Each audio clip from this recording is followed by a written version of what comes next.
Hello, bachcho. Let's read the question. And the question says that three appliances are connected in a parallel so that parallel to the some sources which provide a voltage of 220 volt. A fuse connected to the source will blow if the current from the source exceed 10 ampere. If the three appliances are rated at 60 watt, 500 watt and 1200 watt at 220 volt, will the fuse blow? Okay तो इस question में हमसे क्या बोल रहा है कि तीन अप्लाइंसेस है जो कनेक्टेड है पैरेलली और जो वोल्टेज का सोर्स है वो कितना है 220 वोल्ट का। अब उसमें एक फ्यूज लगा हुआ है और वो फ्यूज जो है वो ब्लो हो जाता है कब, जब अगर 10 एम्पियर से ज्यादा का करंट फ्लो होता है।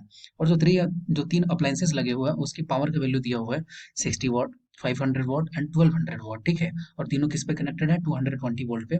तो हमें ये बताना है कि फ्यूज जो है वो ब्लो होगा या नहीं होगा। तो इस क्वेश्चन का की कॉन्सेप्ट की कॉन्सेप्ट क्या हो जाएगा, working of fuse, working of fuse. Okay, discuss करते हैं इस क्वेश्चन को। तो सबसे इंपॉर्टेंट है कि क्या क्या डेटा दिया हुआ है। तो डेटा दिया हुआ है कि इसमें जो वोल्टेज है, ठीक है, वोल्टेज वो कितना है 220 वोल्ट, ठीक है। और उसके बाद से इसमें जो एक्सिड करंट जो है आई फ्यूज लिख दे रहे हैं, ठीक है। तो वो कितना है, वो 10 एम्पियर से ज़्यादा नहीं होना चाहिए। और power P1 is equal to क्या दिया हुआ है 60 what, P2 is equal to क्या दिया हुआ है 500 वॉट और P3 इज इक्वल टू क्या दिया हुआ है, ये दिया हुआ है 1200 वॉट।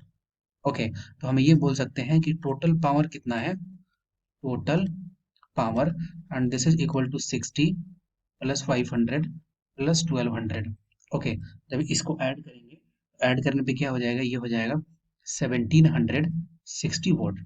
ओके, अब पावर हो गया। पावर का वैल्यू क्या होता है V इंटू आई। वी का वैल्यू क्या दिया हुआ है क्वेश्चन में, V का वैल्यू है क्वेश्चन में 220 वोल्ट, ठीक है। तो यहाँ से करंट इज इक्वल टू क्या लिख सकते हैं, पावर अपॉन वोल्टेज। ओके, तो पावर कितना है 1760 अपॉन 220, ठीक है। और जब इसको सॉल्व करेंगे तो यहाँ से क्या आ जाएगा 10 ampere.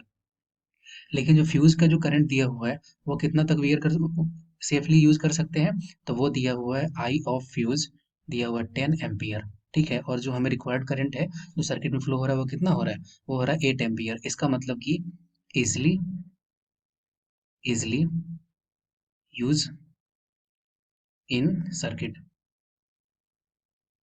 Okay, I hope you understood it well. Best of luck.